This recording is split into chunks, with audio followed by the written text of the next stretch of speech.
There's something uniquely American about the belief that you can reinvent yourself at any moment, that with enough determination, you can break through any ceiling placed above you. But what if the most powerful limitations aren't external at all? What if they're architectural elements in your own thinking, invisible frameworks you've unknowingly constructed? I'm talking about something more fundamental than positive thinking or motivation. I'm talking about the actual structures through which Americans experience reality itself. From the early pioneers pushing westward to modern entrepreneurs disrupting industries, the American story has always been about questioning assumed limitations. Yet many of us still operate within mental frameworks we've never thought to question. Consider the classic American garage, birthplace of Apple, Amazon, Google, and countless other innovations that changed the world. These weren't just physical spaces. They represented mental architecture that rejected established frameworks and built new ones. But here's what's fascinating.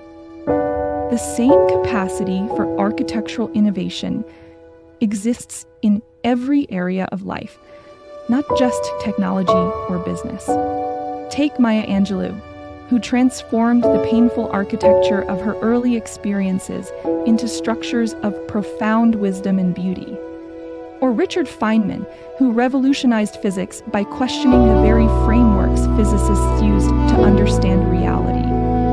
We all have these frameworks, these invisible structures that shape what we perceive as possible or impossible.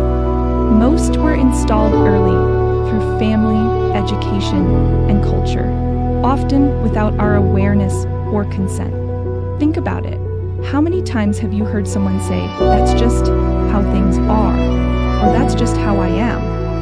These phrases reveal architectural limitations that may have served a purpose once, but might now be constraining their full expression.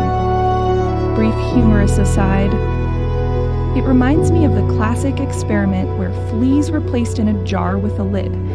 Initially, they jumped and hit the lid repeatedly. Eventually, they adjusted their jumps to stop just below the lid height. Here's the fascinating part.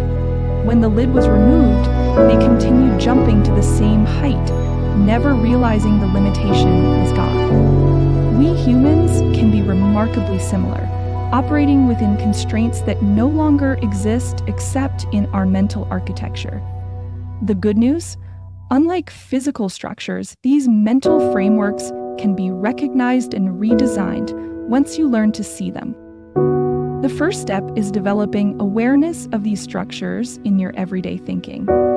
When you find yourself saying, "I could never do that," or "That's impossible," pause and ask, is this a true limitation, or simply an architectural feature I've accepted?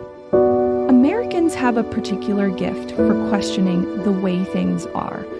It's built into our national DNA, from the revolutionary spirit of the founders to the civil rights movement to Silicon Valley innovation. Listen to how different this sounds. "This is just how things are," versus "this is how things have been designed up until now." The first statement makes change feel impossible. The second opens up possibilities for redesign. When I first began exploring these concepts, I noticed how often I was using architectural limitations to define myself.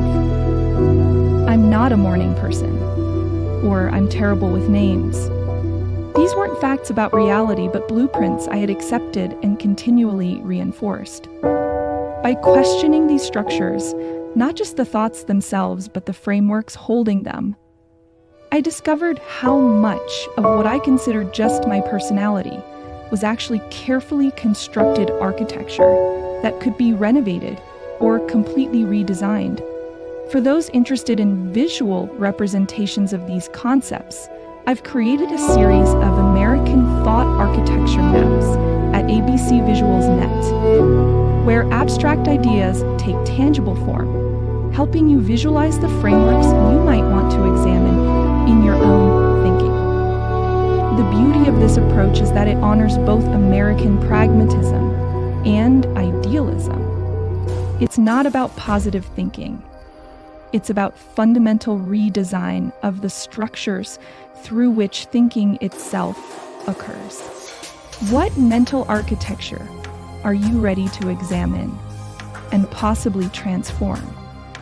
What ceilings exist only because you've stopped jumping high enough to test them? Remember, the most powerful American tradition isn't accepting limitations, it's questioning them and building something new. Join me as we continue exploring how to recognize and redesign the hidden architecture that shapes your experience of reality.